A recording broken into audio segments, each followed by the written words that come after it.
Oh, we got a fun one this morning. Ben Simmons is getting up to speed in Brooklyn. Should the Brooklyn Nets be 100% confident? 100% confident they can win a title this year. That means without a doubt.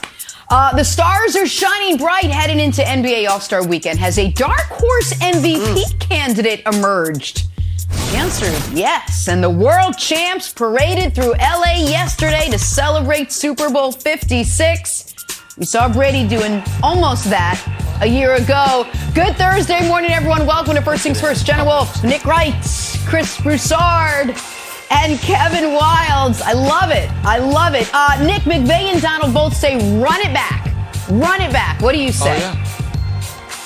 I encourage them to do that, but unfortunately now they're going to be the subject of Kevin Wilde's scorn for the next 7 years unless they win multiple Super Bowls like he's done with the Chiefs. It's just going to be mocked mercilessly. So I like it, but it was actually a bad job by them. All right, well, on the same day that the LA Rams paraded through town, the LA Lakers put on their own show last night. Maybe they could have combined parades, Wildes, who knows? Lakers versus Jazz, LeBron James, once again, fantastic. Down 12 in the fourth, LeBron scores 15 of his 33 to help the Lakers come all the way back, pull off a nice win. But it was a bittersweet night. They lost AD again, this time to a sprained ankle. Happened when he landed on Rudy Gobert's foot in the first half. X-rays were negative, that's good, but he is expected to miss at least the next 2 weeks. Probably a little bit more. We'll have an MRI today to see where things stand. Here was LeBron James after the game. I saw him at halftime, and I hated to see him in that fashion. Anytime you see a guy with crutches, it's not a good sign. So, and the good thing is he'll be a lot better when we come back than he is tonight. No matter where he is, he'll be better a week from today. You know, when we all come back or when those guys come back, I won't be back here. Time heals all. And, like I said, it's an unfortunate play, unfortunate event. And, he'll get back, obviously as soon as he can, but nothing to rush. Well, I mean, nothing to rush because you got the All-Star break now. Lakers don't play for the next 8 days, so much needed time for Anthony Davis to try to get better. Nick, can LeBron keep the Lakers afloat with AD sidelined? Oh, he certainly can if they adjust the schedule and they let him play the fraudulent Utah Jazz every single night. I mean, my God. Quinn Snyder, you know how the Lakers won that game at the end? They went centerless, and they made a mockery of Rudy Gobert. And then they did the same thing a few weeks ago. Oh, Wildes, I apologize for getting on your corner that you were the one man on that the Jazz have a huge problem, which is Rudy Gobert on both sides of the court. My bad, Wildes. My bad, Wildes, for trying to take that corner from you. But I don't want to sit here and criticize Quinn Snyder because Quinn Snyder, after the game, had the courage to call LeBron James the greatest player ever. And because LeBron James is the greatest player ever, I actually kind of tried to do a Quinn Snyder hairdo today in honor of that comment. You can keep him afloat. Because we have to define what afloat means, Broussard. All the Lakers need to do the rest of the year is play 500 basketball. You play 500 basketball, and I believe you can end up where they must end up if they want to have any chance of making noise in the playoffs, which is when the regular season ends, the 8 seed. The reason I think that is critical is if you are the 7 or the 8 seed, if you win that first play-in game, you are the 7 seed. And as many issues as the Lakers have had this year, I think they could beat Golden State in a 7-game series. I truly do.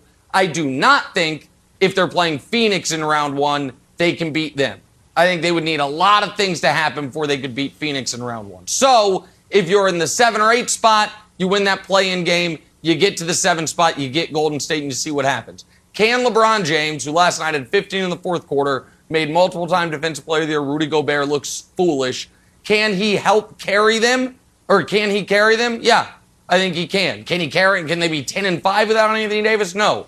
But could they be 8-7 if he misses 15 games? I think they could. I think that's all they need to do. So my answer is yes.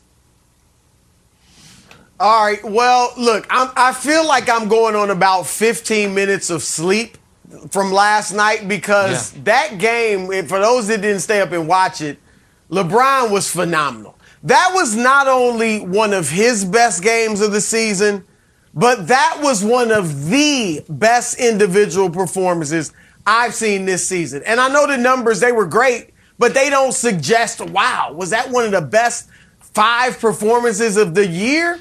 But that was old, vintage LeBron James. That was not just LeBron filling up the stat sheet. That was LeBron dominating the game and willing his team to victory like he's done most of his career. And it was against a good team. Nick's right, the Jazz, they don't have a chance to win the championship, but they are what they are, which is a very good team in the regular season. And, you know, they're not going to win a title, though. They never won a title, even with Malone and Stockton. They're not about to do it with Gobert and Mitchell. But LeBron was great. I just wanted to get that out there. And I was so hyped after that performance that I couldn't really get a good night's sleep. So I was tossing and turning all night because he played so well. But that said, Nick, you hit it. Because I was going to say, in the spirit of Bill Clinton, let's define what a float is, right? What is the meaning of a float? Like he said, what is the meaning of is? What is the meaning of is, the former president said. But I think a float, if you're saying, are they going to rise up and get out of the play-in, go up to the 6th seed without AD? No, they're not going to do that. And that would be great if they could, but they won't. Will they fall out of the play-in, meaning fall below the 10th seed, Wiles? No, I don't think they'll do that either.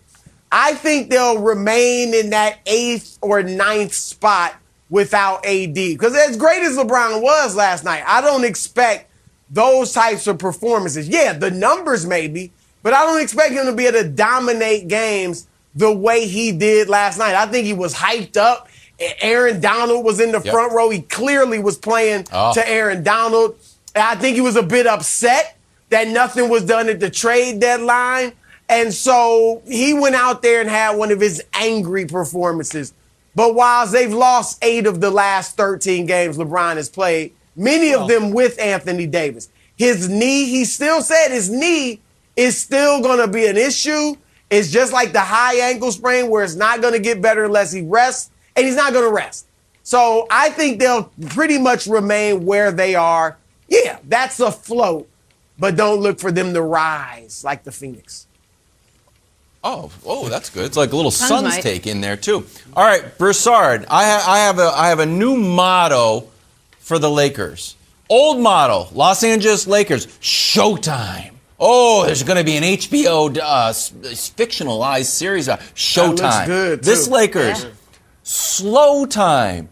Take it easy. Broussard, you mentioned it. Playing at the fastest pace. Now they're down to 5th. Good. Take it easy. AD's hurt. Guess what? He's hurt all the time. So and he always comes back, and he always starts off a little slow, and then he erupts just for the playoffs. Just right. Take it easy. Russ, slow time. There was a play yesterday I was watching. I said, this is either going to be an errant Russ 3 or Russ crazy layup that he ends up missing. Nope. Relaxes. Backs Gobert down, hands it off to LeBron. Right. And finally, Nick, just to cap off my slow time motif, I thought LeBron meditating might have been a sneaky story of the game.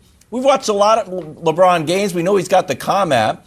But him actually using meditation in the game, I thought was super interesting. He said after the game, he said he was a little bit mad on how the Warriors game ended when he missed those free throws. So I thought this was interesting, and I think that overall is indicative of how the Lakers should be. Relax, play a little bit slower, let the game come to you, and if you can sneak in a non-paid advertisement for your app, so be it. No harm, no foul. By the way, I encourage this tremendously, whether you use the Calm app or one of the other, knockoffs wannabe Calm apps. I do this all the time while Wilds is mid-terrible take. I'm just not on camera. I'm like, okay, God, give me the serenity to deal with it. Speaking of terrible Wilds takes, just real quick before we move on, you've had a 4-day story about LeBron trying to bring the city of Los Angeles together during very divisive times. Oh, gosh. Aaron Donald won that Super Bowl, should have been Super Bowl MVP, best player on that team. Did he look like he was bothered by LeBron trying to bring the teams together, or that he loved it, was thrilled, and was delighted to spend time with him? I'm just curious, Wilds, now that we have more facts on the ground here, are you going to issue an apology, or are you still going to be the wrongest man in America? Can you just answer that real quick before we move on, Wilds? You going to apologize or not? It's a nice moment. It is a nice moment. I will not It was let you a rain very nice hug. It was a nice on Aaron moment. Donald's parade or crash the parade like LeBron wanted to do. So Figurative or literal. Exactly. But Nick, are you sure Donald wasn't saying, I love you, but don't you ever try to steal our Don't you shine? ever. Exactly. Yeah, Sure he wasn't do saying your go. thing here. Jenna, You go. go through town. Don't you Hey, ever. speaking of Aaron Donald, let's talk some Rams. Our friends at Fox Bet and my other friends have Sean McVay's squad with the third best Super Bowl odds for next season. Third best. Can the world champs run it back? We discuss that next. First things first. Let's talk some Rams. The Super Bowl champs paraded through the streets of LA yesterday. Some clothed, others not as clothed. We talked about the retirement rumors out there surrounding head coach Sean McVay and Aaron Donald. By the way, I root for clothed. Both hinted at their future plans at the end of the parade rally at the Coliseum. Take a listen to this. Run it back! Run it back!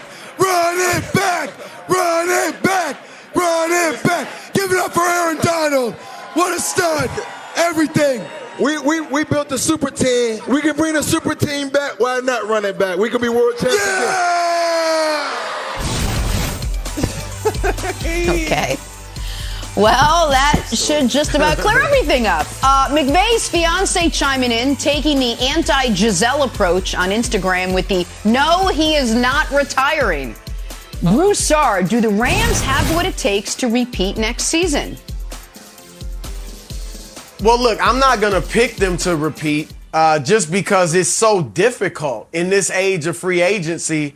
The last team to repeat was the Patriots back in 2004, 2005. Not even with this latest iteration of Tom Brady that we saw where he was arguably better or was better than he was when he repeated. And that was with the GOAT quarterback and the GOAT coach almost 20 years ago. It wasn't that, we saw a lot of repeats, guys, in the 70s. The Steelers did it twice. Miami did it once. The 80s, San Francisco. The 90s, Dallas, Denver. But since free agency has become what it has, it's just difficult to repeat. You lose players. Other teams get better. And then complacency just sets in. It's just a natural human thing. And so I'm not going to pick the Rams to repeat. Now, they'll be in the hunt because the NFC, I think you got Dallas, which obviously you got question marks about them. Green Bay, we think Aaron Rodgers will be back. And even if he is, he and Devontae Adams, we've just seen Rodgers not deliver time and time again in the playoffs recently. So they're a question mark as far as getting to the Super Bowl. And then San Francisco will have Trey Lance, essentially a rookie quarterback, starting. So there are question marks at Arizona, if you want to throw them in, about all the other teams in the NFC. So they got a shot. They should be in the hunt. I expect them. I think they'll bring back Von Miller. OBJ, probably better chance of him coming back now, Nick, since the ACL injury, if that's indeed what it is, than before. But who knows when he'll be ready. Robert Wood should be back and ready. But they're going to lose Andrew Whitworth probably to retirement and a few other linemen maybe to free agency. So I'm not picking them. But, yeah, they'll still be good and have a decent shot and maybe getting back to the Super Bowl. Well, I very well might pick them to win the Super Bowl. I will almost assuredly pick them to make the NFC Championship game. To me, the NFC looks like, until we figure out what's happening with the quarterbacks, a two-team conference. And I'll explain that in a moment. But first of all, I think the difficulty on repeating is actually a little overstated. I know it hasn't happened in 17 years, but it has come so close to happening that I feel like that's more a small sample size thing. If you look at it, the Seahawks were 1 yard away from repeating. Yep. The Patriots, if they could have managed to beat Nick Foles, they would have repeated on either side of that. And the Chiefs, if they had managed to not have 5 offensive linemen brought off the street, they would have repeated. So we've had 3 teams that could have done it and just fell just short. So I do think it is going to happen. I don't think it's a free agency thing. It's not like we've had no Super Bowl champions get back to the Super Bowl. We've had 3 defending Super Bowl champions play in the Super Bowl and just lose in the last decade. So that's first of all. Second of all, I look at the AFC as I think there's 9 teams that could show up in the conference championship game as we sit here today, and that's before Aaron Rodgers potentially or Russell Wilson goes over to that conference. I look at the NFC Wilds, and I'm like, okay, I will just cross off entirely the NFC East. It's out. Like, what about Dallas? Nope. Dallas, no same Mike McCarthy issues. No, they're done. They're done. I will cross off entirely the NFC South. There is not a team in there that I believe as presently constituted can make the Super Bowl. I will cross off not in this beautiful Sharpie, but in a strong number 2 pencil, the entire NFC North. The reason I won't use a Sharpie is because I don't want to be too prisoner of the moment-y about Rodgers in the playoffs, but I am scarred by that performance against the Niners. So that just leaves the NFC West. And Cliff Kingsbury, you're crossed off. I don't know what's happening in Seattle with Pete Carroll or Russell Wilson. You're close to a cross-off. So now we have the Rams. To me, we have the Rams and Niners left. And while I like Trey Lance, I will admit it is with very little information. It is more a feeling, a je ne sais quoi, as Jenna would say, that I have about him. But I think the Rams a strong dislike for Jimmy Garoppolo. Let me put it like this. I don't know that the Rams are the best team in football, but I think the Rams are clearly right now the best team in the NFC with a question mark around San Francisco and then a big gap between everybody else. So I think they have a great chance of being back in this game. And if you're back in the game, obviously you can repeat. So I think they have as good a chance as any recent Super Bowl champion. All right, I think that's fair. I think crossing off the Cowboys before the season even starts is a little rough. And poor Aaron Rodgers, crossed off. I could see both of those teams getting to the Super Bowl already. Jeez, we took away a lot of the drama of the offseason. Already done. I put a very, very little stock in saying, this team's going to come back. It's kind of just what you say at a parade at this point. It doesn't really hold any value to me. So Bruce Arians, in an odd twist, Bruce Arians did not want to say run it back. He wanted to say, quote, we're going for 2 because the Chiefs said run it back. So he wanted to differentiate himself from the Chiefs, but now the Rams are back saying we're run it back. The thing that really got me, Broussard, is that we spent Tuesday talking about McVay and Aaron Donald shutting it down. And that news story lasted for 12 hours, maybe? Do you think the idea that they have flirted with retirement, because I believe this, that they flirted with it, thought about it, means that they won't have the necessary motivation to push for 2? I think when push comes to shove and you're like, well, I flirted with retirement, I got a ring, that just doesn't lead me to thinking you have the all-in capability to win back-to-back championships. Yes, I do feel that way, Wild. And first of all, Aaron Donald, admittedly yesterday, was inebriated. Should I say that word? He had been imbibing, right? So he was just going with the flow. Sean McVay threw it out there, run it back. What was he going to do? He's at the podium. His shirt is off. He's just going to go with it. Now, I do think he's coming back. But I'm just saying, I agree with you, Wilds, that once you've put retirement out there, there's, who was it that said, once you say the word retirement, you're retired.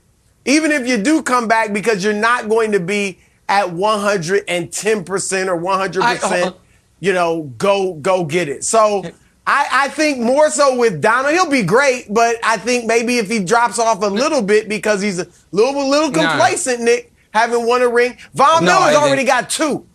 All right, Von Miller's already got two I think you guys Super have Bowl got rings, this so exactly wrong. How motivated I think is you've he got gonna this. be? I think you guys have got Von Miller's going to be on the Chiefs, so he's going to be super motivated. Third team, three franchises. Mark that down. Early prediction. I would bet a lot of money Von Miller signed with the Chiefs. I'd bet a lot of money on that. But set that aside.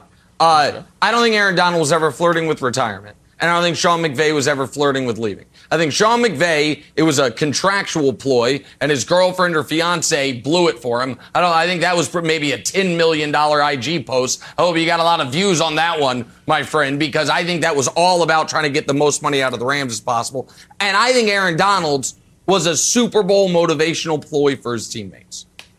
I don't think he was ever thinking about retiring. I think he was telling the guys, this is all I haven't done. If we get it, this is all I came here to the league to do. Win this one for me, like that type of thing. And he was never leaving. So I don't think Aaron Donald was ever actually saying he was leaving. I think it was more about the to hype the contract. guys up. Don't you think? Well, the guys we have to look for, Von Miller, OBJ, and Darius Williams are all the key free agents there. So we'll look to see what happens. We got to get back to some basketball now. Has a dark horse MVP candidate emerged over the last week? We'll tell you which star is lighting it up. First things first, back after this. Oh, we got to go quick. It's a fast break. Kings Bulls last night. DeMar DeRozan was red hot, is red hot, doesn't appear to stop being red hot. 38 last night in a win. To put into context just how red hot DeRozan has been, he becomes the first player ever to score 35 in 7 straight games while shooting better than 50% from the field. I mean, best guard ever in Chicago. Nick, DeMar currently 7th in MVP odds. Is that a good bet or a bad bet right now?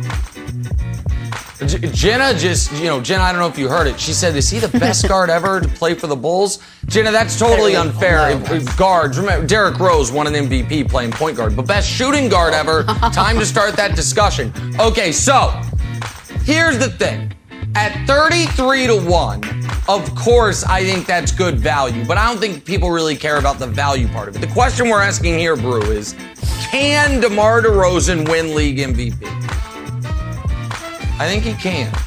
I think it was going to take something like this, but the 1 seed breaking a record that was previously held by Wilt Chamberlain. Those records are almost never broken. It's whenever someone breaks a record, it's like, aside from Wilt, who did it 38 times in one season, it's like, okay, the post-Wilt records. But here's what I was thinking about this morning, Brew, and I think you probably will know this off the top of your head.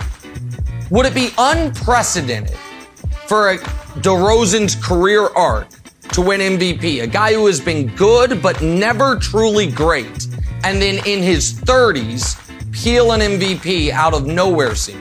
It's happened once. Do you know who the person is? I'm just putting you on the spot. I'm going to say Steve Nash. Bingo. That's the only time. And I know now we look back on Nash's MVPs and we're like, should he have won it? Should he not have? Whatever. But it has happened. A guy that played for multiple teams, was always good, was an all-star, but was never considered one of the 5 best players in the league, much less league MVP. All of a sudden, takes a team to the 1 seed, puts up unbelievable numbers. For Nash, it was more about assists than points, obviously, and he wins the MVP. So I don't think we can dismiss DeRozan. I think he's played so well for a team, Brew, that nobody thought could be the 1 seed. I think that you've got to at least include him along with Embiid, Luka, Ja, and Jokic and Giannis. I think he's got to be right there with them. Yeah, I'm with you. I think the Nash thing was great because remember, people forget, Dallas didn't even bring Nash back as a free agent. He was a free agent and Dallas was like, okay, we'll let him go. And then he signs with Phoenix. He had a down year in Dallas, and then he goes to Phoenix with Mike D'Antoni, and the rest is history. So that's a good call. I think it's a great bet because the odds are so big for DeRozan, and he does have a shot now. Now, I think Joel Embiid is the front runner, but this is interesting. History, and history's going to change, but in an 82-game season, the most games that an MVP has missed is 11, and that was Allen Iverson. This is since the writers began voting in 1981. and Sure. that's Allen Iverson. Okay, remember last year, Embiid missed too many games for people to really, too many people, including myself, to vote for him for MVP. So he's already missed 12. Now, again, I think that number is going to be higher than ever because so many guys are missing games, so many guys are injured, guys load managed. So that's going to change. But still, he's missed 12. If Embiid misses 20 or so, that could affect his MVP voting that he gets. Let's look at some of the other front runners. Embiid is included in this, but Jokic, they're the 6th seed in Denver. Luka, they're the 5th seed. It is rare, again, since writers began voting in 1981, for an MVP to come from a team below the 4th seed in his conference. The last one I can remember, and that was the first one in a long time, if not ever, was Russell Westbrook when he won it, with averaging a triple-double Wilds in 2017 as the 6th seed. So let's throw out Ja Morant, because Ja's got a shot, but Wilds. The Grizzlies are 12-2 without Ja, and he's missed 14 games. Okay? Good leadership. That could work against him. I think Chris Paul has a shot because Phoenix has the best record in the league. I think there's some sentiment. It could be a lifetime achievement award, especially if these other guys have reasons to not vote for them. So I do think that DeMar is in the run. He's only missed 4 games this year. They're the number 1 seed. Giannis is there, Wilds. But they are viewed as not, they're not winning a ton of games this year. Kind of like the coasting like LeBron and the Cavs. Look, we know, Broussard, we know that you're the elder statesman, and you did a great job not mentioning that you're the only person on the panel that actually has an MVP vote. The fantastic restraint there. You are not voting for DeMar DeRozan, and you know it right now. I know that in order to hold your vote, not right now. You have to be like, well, I'm going to wear it. You are not voting for DeMar DeRozan, and you know it. You're not voting for him. You can know in your heart you're not voting for the king of the mid-range. Who should it be, Wilds? And the Chicago Bulls, who are in first. Ja has the same. Not right now. Ja has the same stats. Ja has the same numbers as DeMar, close.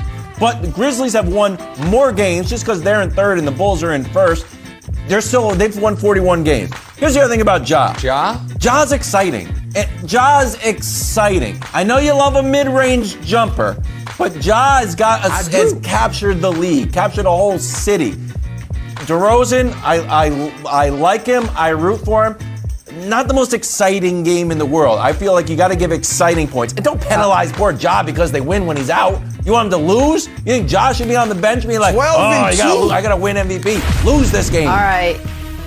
You know what? Listen, I don't only like rebounding. Right now, I like mid-range jumpers too. 2 things. Nets-Knicks. Okay. Nets at Knicks. It was the best of times. It was the worst of times at the Garden last night. In that order as well. Knicks up as many as 28 points at one point and still lost. Brooklyn outscored the Knicks 38-19 in the 4th quarter and won without KD or Kyrie or Ben Simmons. I don't even know if they had anyone out there. Broussard, this was as bad as it gets for Knicks fans. I mean, is it time for New York to just do it? Just call it, part ways with Tom Thibodeau. Well, Jen, I disagree when you said it's as bad as it gets for Knicks fans. It's been bad for the last 2 decades, so I don't know if this is as bad as it gets. But they have lost 13 of their last 16, and they're horrible. Okay, but as far as Tom Thibodeau, no, I wouldn't get rid of him. It's only his 2nd year. Now, I might get rid of him after the season, but I'm keeping him now because even if they somehow go on a run and get in the play-in or the playoff, they're going out early, okay? So if it continues to just go south under Thibodeau, you know what? We'll take the top 5 pick. They're not going to get the number 1 pick. Wilds is Magic, are in the running for that, and the Detroit Pistons and Rockets and all that. But they could get a top 5 pick, and that wouldn't hurt them. No. And then maybe after the season, you move on from Tibbs. But Nick, a year and a half, I just wouldn't do it right now. I just think play it out with Tibbs. Well, Wilds, the Super Bowl happened 4 days ago. So football season's officially over. So you know what that means for me. We transition from me firing NFL coaches to firing NBA coaches. Tibbs, come on down. You're the first one out of here. Last night, he played Taj Gibson more than Obi Toppin and Cam Reddish combined.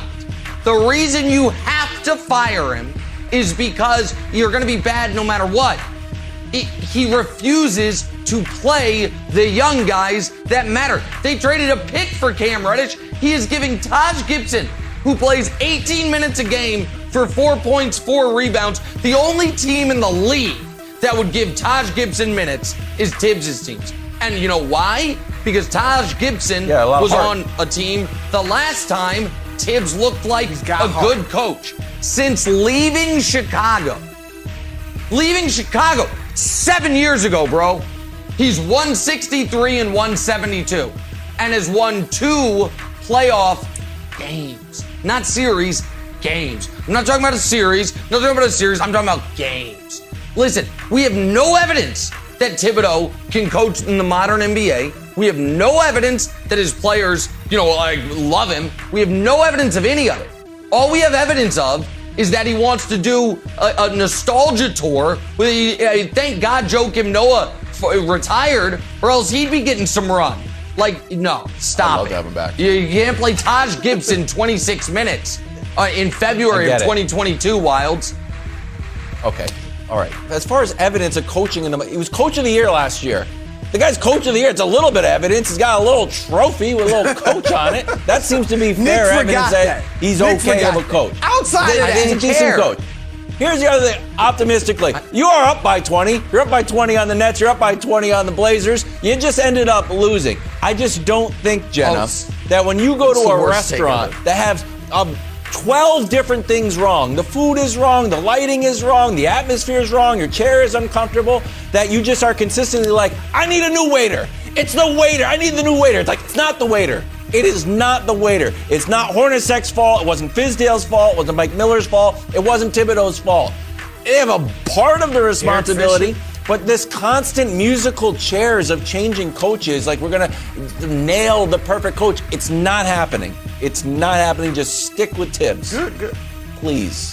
By the way, Nick, I guess we've yet to meet Roger. Worst Iverson impression I've ever seen. Okay. Sorry. So the Nets won last night, beat the Knicks at the Garden. Can they get Ben Simmons up to speed and win a title this season? We'll tell you who thinks so next. First things first. Back here, first things first, talking Ben Simmons, who is getting accustomed to his new surroundings in Brooklyn. My advice, Ben, find the closest Whole Foods and you will be fine. I've met so many good friends at that salad bar. Not Marnie, I met her somewhere else, but other good friends. Ben's new teammate, Patty Mills, talked glowingly about him, about what he can bring to the Nets. Take a listen. I see a real hungerness from him, his demeanor and his, I guess, desire to be able to not only get back on the floor, but make a significant impact.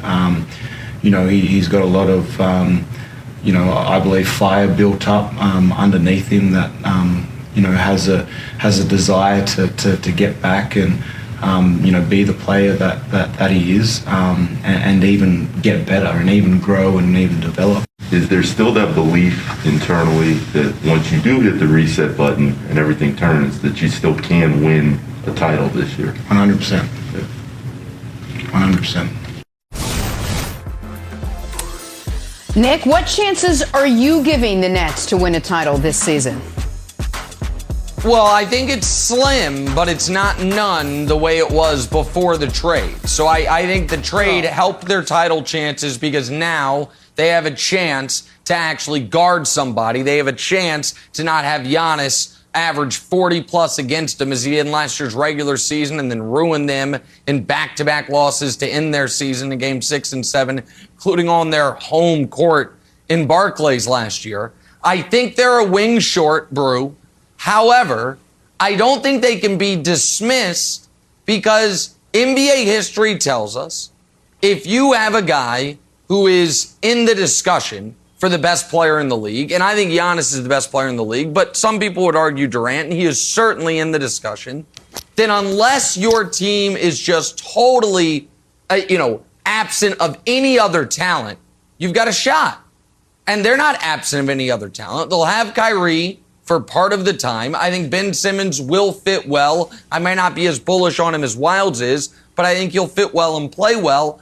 I think their biggest issue is going to be, pardon me, a total lack of cohesiveness early in the postseason when they're going to be up against good, like, who are they going to play in round one, Brew? Miami, Chicago, Milwaukee, Philly. Right. Other than Philly, all those teams have tremendous cohesiveness throughout the year.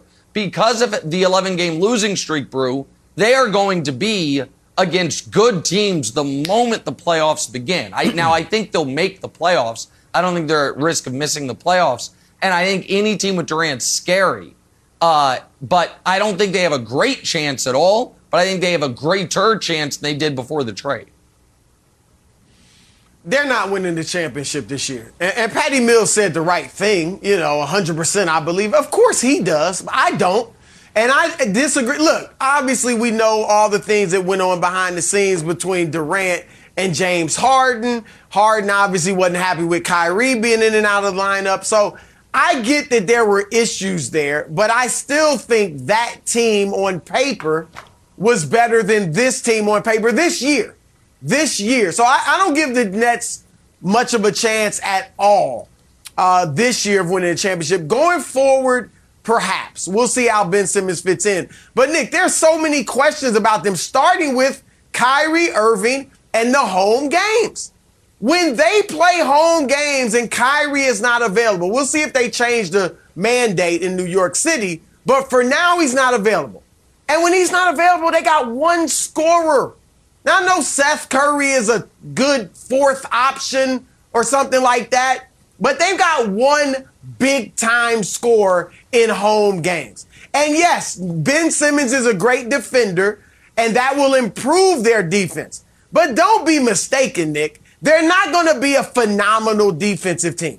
They're not going to be what Philadelphia was with Ben Simmons defensively. Because he also had Matisse Thybulle, and he had Joel Embiid backing him up.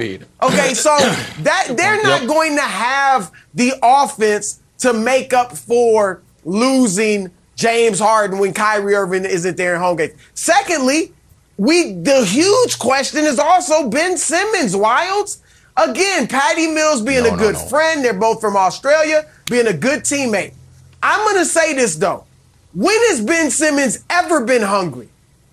Was he hungry at LSU? When he decided to sit out the second part of the season and they didn't even make the NCAA tournament? Was he hungry for the first several years of his career when he never put in the time to develop a jump shot? No. So is he hungry now? Is he chomping at the bit to get on the court? I don't see it. And I think he's a very good player. But this notion that he's hungry, if he was hungry, he might have played in Australia for the Olympic team last summer and worked on his game rather than doing it by himself in the gym. So I just think that there are big questions, not about Ben Simmons as a fit, Wilds, but Ben Simmons mentally for this season. Maybe next year he'll come back and be great, but this season I got questions about where his head's going to be at.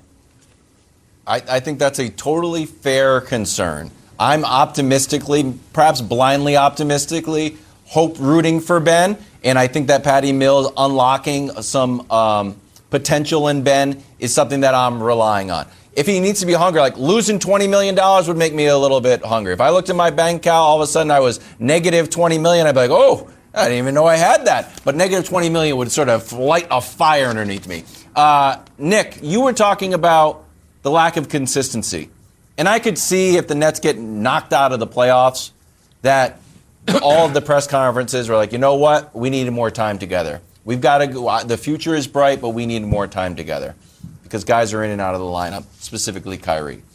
But the interesting thing that happened yesterday is both Silver and New York City Mayor came out and questioned the logical nature of the ordinance where unvaccinated players from visiting teams are allowed to play in Barclays, but Kyrie isn't. Kyrie has also echoed this a long time, hoping that it would change. There didn't seem to be a ton of movement on it, but at least there was a discussion where there didn't really seem to be a discussion under the previous administration. Let's say, and I don't want to get into like whether or not it should happen, let's say the mandate is overturned and Kyrie's allowed to play. Would you still keep the Nets at 0% of winning a championship if you get Kyrie in all the games? No, well, I don't have, to be clear, I don't have it 0% now. I said it's very slim. Oh, sorry. I don't think you can, I think Kevin Durant's a great enough player, and now I don't think, I had him at 0% before this trade, because as great as you are, if you allow 130 a game in the playoffs, I don't think you can win a title. And now I think the defense is better, and I didn't think they liked each other. No, and I think you're right, Wilds. There does seem to be some momentum towards this potentially, the rule changing. Because listen, I am as pro-vaccination as anyone you will ever meet, but I will admit, the same thing Adam Silver admitted, and he seems very pro-vaccination, this mandate doesn't, it seems illogical that you can be unvaccinated and play in Barclays as long as you're not a Nets player. Like that just on its face, pardon me, seems a little odd. But here's the issue, Brew. And this is an issue for the Nets this year, and it's an issue looming over the Nets moving forward. What are you going to get out of Kyrie even if he's there every game? He's been fine this season. He's scoring 24 a game when he plays, but his efficiency is the lowest it's been, of his healthy career in at least 7 years. You could argue since his first couple years in the league. I don't know what level of buy-in is weird, because I do think he wants to win. I do think he clearly loves basketball, but I also think that he has, I think he has a lot of emotions pulling at him as far as what's most important in his life, and that's fair. I'm trying to be nice here, but also be honest. Like, I don't think Kyrie Irving wakes up every morning and is like, what is it going to take to win the title? I think Giannis does. You know what I mean? I think Joel Embiid at this point does. And so, I think even if Kyrie's there every game, Brew, I think that is not as big of a benefit as one would have thought. And when I've talked about the Nets defense, Broussard, and I'd love your take on this quickly, you mentioned this year the defense was getting better. They were, whatever they were, they had ranked. Yeah, because Kyrie wasn't playing. And then Kyrie came back when he did, and it's like, oh, okay, I recognize that Nets defense. And so I think even if Kyrie's there every game in the postseason, which, by the way, still wouldn't be there if they're playing the Raptors at any point for those road games. That's a whole nother story. So, if they play the Raptors right now, he's eligible for none of the games. I don't know how much that moves the needle. I just don't know right now how much Kyrie Irving moves the needle of a team's championship odds. Well, look, what you and many others, and I'll even admit this, when we look at the Nets now and we say, wow, they fit really well. They got this awesome scorer in Durant. They got a secondary scorer in Kyrie who's awesome. And got Ben Simmons who can defend, and you can play him at the dunker spot. You don't have to have him on the perimeter because there's no Joel Embiid there. When you look at that, you say, oh, great. But off the paper, the questions abound. And you're right, Nick, about Kyrie. Because of the vaccination, we're all focused on that. But let's say this wasn't even an issue. We still would have questions about Kyrie. I mean, maybe Kyrie would have taken another week or two off hiatus like he did last year, right? Maybe something else would have come up like it always seems to do with Kyrie. So, yeah, that's a fair point, Nick, that even when he's back, you're going to be like, okay, is everything okay? Is this going to work out? So there's just question marks all over the place with the Nets. I think they'll be really good next year. I'm not going to give it to them this year. Stories to start your morning, sponsored by Ram Trucks, built to serve. Talking Lakers now. Ramona Shelburne said on a podcast it was her belief that the LA Brass decided they weren't going to mortgage their future at the deadline, that LeBron, AD, and Russ wanted this roster, so they have to make it work. And then, before the game last night, LeBron tweeted a photo of Rams GM Les Snead donning a Bleep Them Picks shirt at the parade. Captioned it, legend, my type of guy. A shot at Rob Pelinka, maybe, perhaps. Nick, what was your reaction to all this? I'll let Wilds handle the shirt part of it.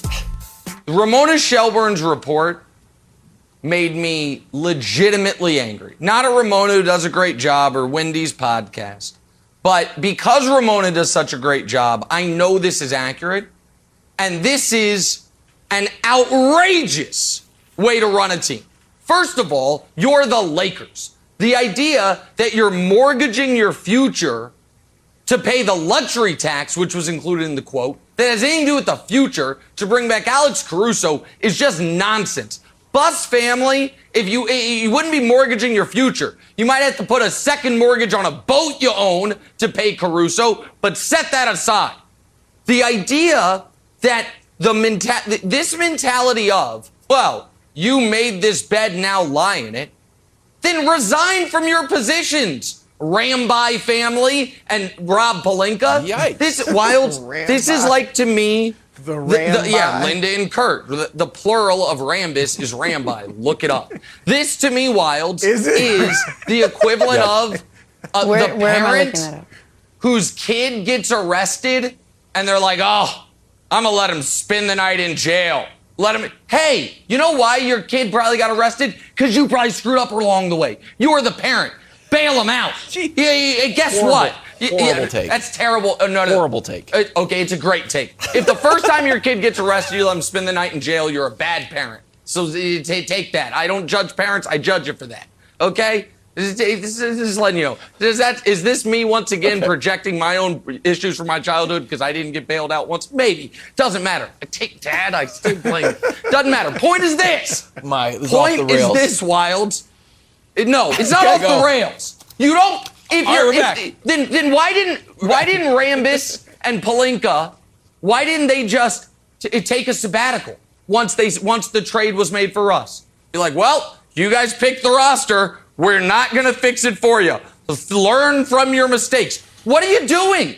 What are you doing? It's your job. It's your calls. It's your decisions. It's infuriating. It's an infuriating report. Maybe Lakers management and Rob Pelinka said, you know what? Perhaps having 2 of the top 10 players in the league and a former MVP who is not playing up to his potential, maybe that's enough. Maybe we also don't have to give up a number 1 draft pick for John Wall, who's oft injured. I don't think that's going to necessarily help the team. And guess what? For LeBron, all of his subtweeting to Rob Pelinka about giving up picks, played great. And Russ played within himself, hit his free throws, and played great. AD did get hurt, but that's kind of par for the course. We hope that he's okay. He should be back for a nice little playoff run, and hopefully he stays healthy. I don't have any issue with it, Broussard. The idea that everyone has to kowtow to LeBron when he made the decision to get Russ a few months ago, sent out a tweet to tell us to keep the same energy, and now he wants to jettison Russ and a number 1 pick for John Wall, who we haven't seen play in months. I'm okay with Pelinka holding pat and focusing on the buyout market. But I do like the subtweeting. Okay. I do like LeBron's tweet. Let me calm you down, Nick, because here's what's going on. And you're right, Ramona, she talks to all those leaders in the Lakers organization, so this is accurate. But the motivation behind telling Ramona this is what we need to question. Because this is the Genie Bus, Pelinka, the Ramby, as you call them, Linda and Kurt Rambis.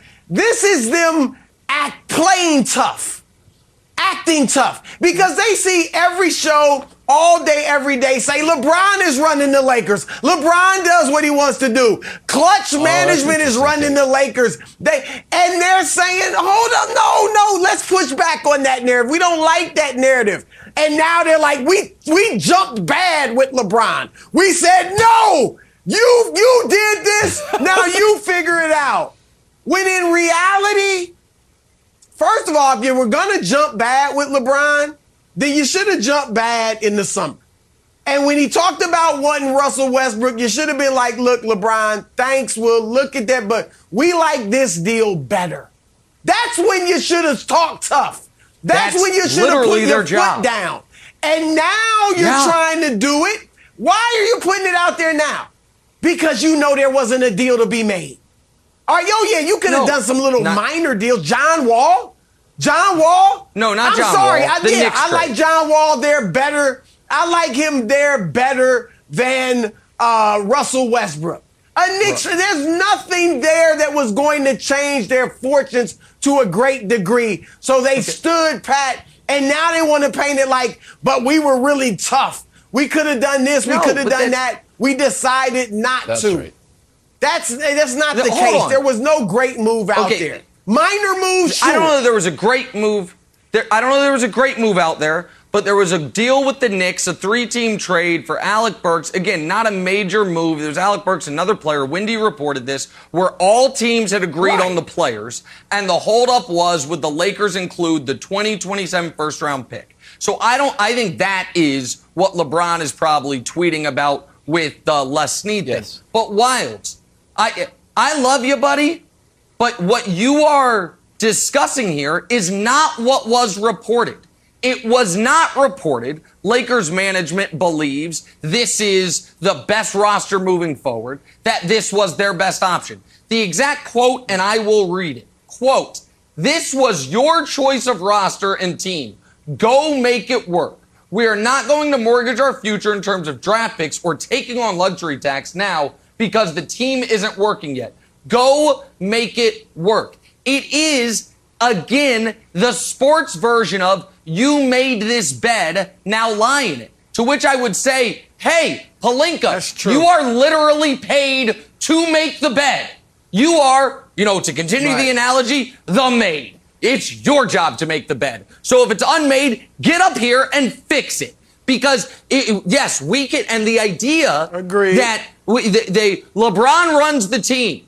LeBron runs the team. Oh, okay. So LeBron forced your hand to trade for Anthony Davis. Sweet. Give him an extra ring. Pelinka, FedEx him yours. LeBron said, give you your respect. No, LeBron, you get the ring. Because I'm just here cashing checks. I have no say in it. And can you imagine this being said, Brew, in a different sport?